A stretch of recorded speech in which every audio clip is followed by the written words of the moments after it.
কিছু দিন অন্তহ্য প্রলয় ভয় অদক্ষ সৃষ্টি পরিমার এখন তাক সৃষ্টি করা তোমার কিংবা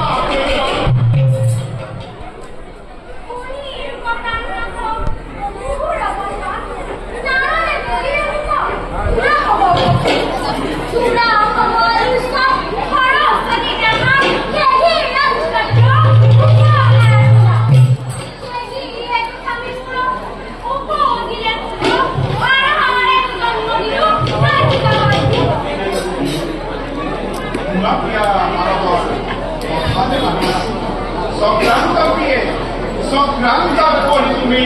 বিপদ জানি প্রিয়া তুমি এক কর্ম করা প্রলয়ক লাগি তুমি সাবধান প্রলয়ক লাগি তুমি সাবধান